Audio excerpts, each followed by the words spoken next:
Hello everyone, this is Ripper, and today I'm going to be bringing you a basic overview of the Chivalry Medieval Warfare Team Objective maps as part of the Chivalry Blood and Coin Championship Tournament, which takes place August 1st and 2nd, with a prize pool of over $1,000. Check out the link in the description for more.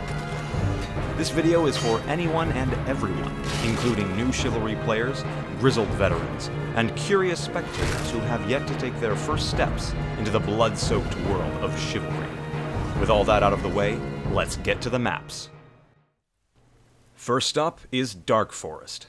Apparently the Mason Order has a thing for dead people because the first two objectives on this map involve the Masons pushing a cart full of rotting corpses. The Agathians, being the pompous soldiers they are, can't have a bunch of smelly dead folk clogging up their water supply, so they've got to stop it.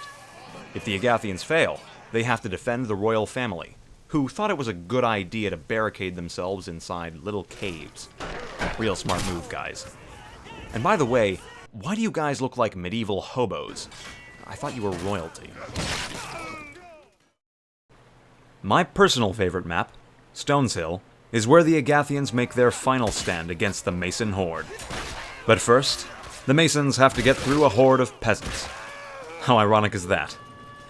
After slaughtering the filthy peasants, the Masons must bash down the Agathians' door.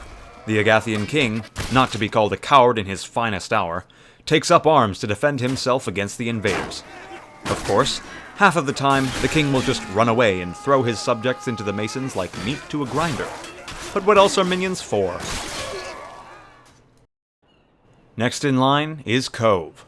The first objective has the Masons shooting big black balls at Agatha's front door. After they penetrate inside, you'll never guess what comes next.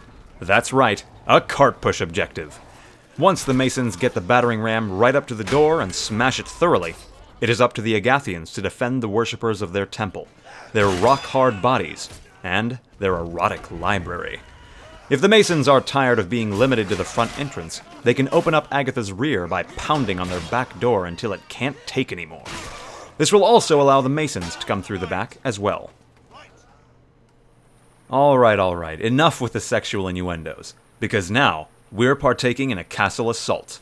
In the first objective, the Masons must ruin the day of some Oregon Trail settlers by burning their caravans. After that, they need to punch a door down. Great craftsmanship, Agatha. And inside, we'll find the peasant in his natural habitat. A strange, majestic creature. Here, one is employing its primary defense mechanism, running around like an idiot. It's not very effective. After the Masons bring down the blubbering fools, the predators look up the food chain, towards their king. The king is a great bearded warrior ready to protect his herd. Or just his beard. Honestly, his beard and the entire kingdom are of equivalent value, which is why killing the king and presumably shaving his beard is the only thing that will win the Masons the objective. Just look at that thing. Outpost is our next destination, and this time the Agathians finally man up and go on the attack.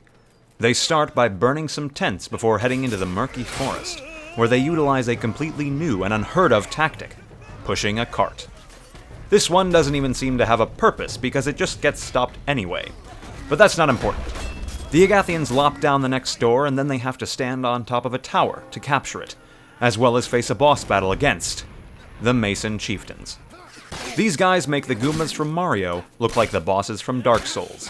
Smash them, and the game is won for Agatha. In our next map, the Agathians keep up their rampage, assaulting a quiet little castle on the side of a hill, creatively called Hillside. First, the Agathians must burn a pyre, signaling their navy to open up a can of whoop-ass on this wall. Afterwards, the Masons must defend their trebuchets. These things have been overpowered since Age of Empires, so since the Masons don't have any machine gun cobras lying around, protecting these siege weapons is their best bet. If the Agathians can take down all three trebuchets, they can then turn the enemy's weapons against them by shooting down Mason ships with the ballista emplacements conveniently facing directly towards the Mason fleet, which is also skillfully sailing around in circles. My guess is the brilliant Mason chieftains are steering. Last, we have shore. The Masons are back up to their peasant-slaughtering, hut-burning ways at the start of this objective, and after they've run amok in town, it's time to assault the castle. This time, they need to shoot the drawbridge chains to open the door, using the ballistae the Agathians so generously put right outside their castle walls. If they run their kingdom with the same amount of genius, I can't imagine why people would want to rise up against them. If the Masons breach the castle, they then have to destroy a bunch of lion statues, because art is for nerds, and they want to show off their mad fists of fury. Last, the Masons must take the Agathian flag and hop on their getaway boat with it. If all this was just for a flag, it would have been a lot easier to just make their own, but oh well. Don't judge them, they don't know any better. And that, ladies and gentlemen, was a cursory look at the team objective maps that will be on offer in the Chivalry Blood and Coin Championship Tournament. Don't miss any of the action on the 1st and 2nd of August by following the tournament's official Twitch streams, which can be found in the link in the description of this video. Thanks for watching, and see you at the tourney.